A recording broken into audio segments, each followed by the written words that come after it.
हम देखते हैं सफाई कर्मचारी जब जो थे उनके जिस तरह से चरण धोए थे प्रधानमंत्री ने, तो ये एक बहुत अच्छी अन्य लोगों के लिए भी प्रेरणा बन सकती है और ये भविष्य के लिए एक प्रेरणा देती है। कोई भी कार्य छोटा नहीं होता है, अन्यथा लोग जिस तरह जी चाहता है दरअसल इन्हीं श्रम देवताओं ने बनाया है और निश्चित तौर पर उनके ऊपर अगर प्रधानमंत्री पुष्प वर्षा कर रहे हैं तो ये उनकी बड़ा काम है, उदारता भी है। सभी को मैं कहता हूँ कि इसको सभी को जो राजनीतिक नेतृत्व है और भी उनको भी इसको देखना चाहिए, समझना चाहिए, सीखना चाहिए कि जब एक देश का प्रधानमंत्री ऐसे श्रमजीवियों को पुष्प वर्षा करता है तो कितना आह्लादित महसूस करते हैं, कितना वो प्रेरित महसूस करते हैं, ये बात समझनी है। बहुत शानदार दृश्य है, मन को विवल करने वाले दृश्य है, ये सोचने की बात है। बिल्कुल। अभी कभी कुछ श्रमिकों से बातचीत भी की थी, हमारे डीडी न्यूज पर भी वो बातचीत दिखाई गई थी। कई श्रमिक ये कह रहे थे कि उनका मन इतना रम गया है यहाँ पे कार्य करते करते कि वो अयोध्या से जाना ही नहीं चाहते हैं, सोच रहे हैं कि यहीं पे कुछ अन्य कार्य करना शुरू करते हैं। जी, तो ये जो असली राम भक्त है, ये नींव के पत्थर है। जब भी मंदिर बनता है कलश की तरफ देखते हैं, लेकिन वो नींव जिससे आज भाषण के दौरान जी जिसके हाथों ने ये निर्माण किया, जिसे करकमलों से निर्माण किया है, उन्हें हमें कभी नहीं भूलना चाहिए। और ये तस्वीरें इस बात की गवाही देती हैं कि जब जब इस मंदिर का जिक्र होगा, आधुनिक युग के नलनील है। हाँ बिल्कुल। जो राम सेतु के निर्माण में जब वानर सेना लगी थी तो नलनील ने जो जिस तरह से पत्थरों का पुल बनाया था, ये आधुनिक युग के नलनील है। मतलब एक बात जो प्रधानमंत्री ने आज कही कि जब कोई व्यक्ति अपने को छोटा समझता है कि मैं बड़ा असाधारण हूँ, मेरा क्या योगदान, तो गिलहरी के योगदान को याद करना चाहिए।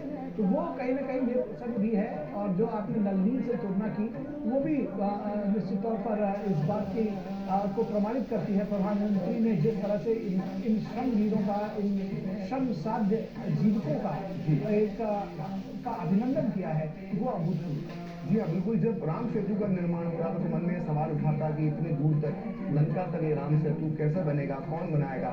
और ठीक उसी तरह से जब इस मंदिर निर्माण का कार्य शुरू हुआ था तो कैसे लोग सोचते थे कि इतनी जल्दी ये तैयार हो जाएगा, और इसको तैयार करके इन श्रमिकों ने करके दिखा। सूरत नक्काशी है, कितना भव्य दिव्य विराट। अच्छा, धन की बात वो करते हैं लोग, तमाम उस लड़ाई की बात करते हैं, लेकिन निश्चित तौर पर हर एक व्यक्ति का महत्व है। जैसा कि प्रधानमंत्री ने आज कहा, देखिए इसको बनाने में, इसको ये साकार रूप देने में, ये जीवंतता जो इसमें समाई हुई है, जो आकर्षण है, जो अद्वितीय ये एक जो मंदिर जो बनकर निखर कर सामने आया है, उसमें इन श्रमजीवियों का बहुत बड़ा योगदान है और प्रधानमंत्री ने उनको अभिनंदित कर दिया।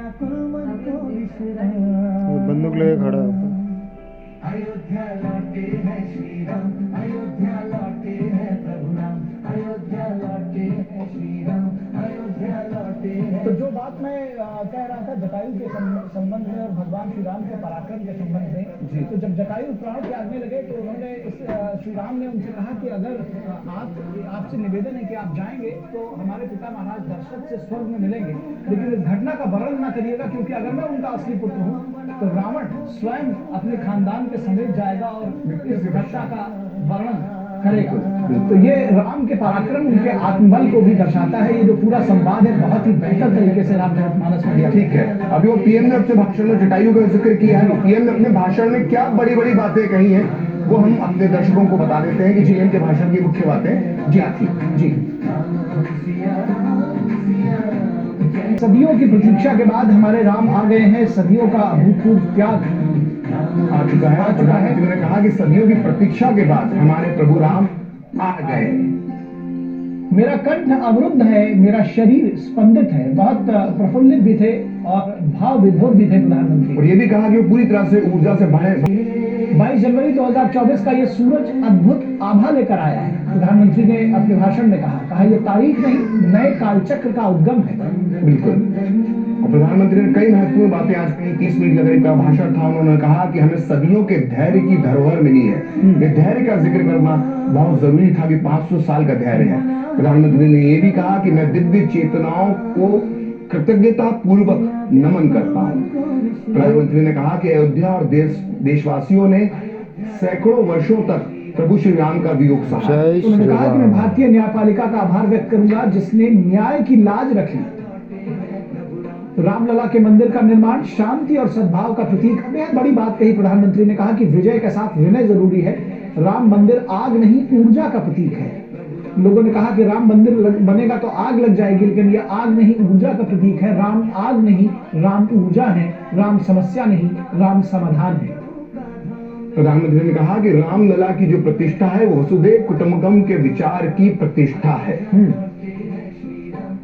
प्रधानमंत्री मोदी ने अपने भाषण में यह भी कहा कि ये मानवीय मूल्यों और सर्वोच्च आदर्शों की प्राण प्रतिष्ठा है। मोदी जी ने कहा कि राम भारत की आस्था है, राम भारत का आधार है, राम भारत का आचार है, राम भारत का विचार है और राम भारत का विधान है। जी, प्रधानमंत्री ने कहा कि राम भारत की चेतना है, राम भारत का चिंतन है। राम भारत की चेतना है, राम भारत का चिंतन है। ये भी कहा कि राम भारत की प्रतिष्ठा है, भारत का प्रवाह है, भारत का प्रभाव भी है। जी।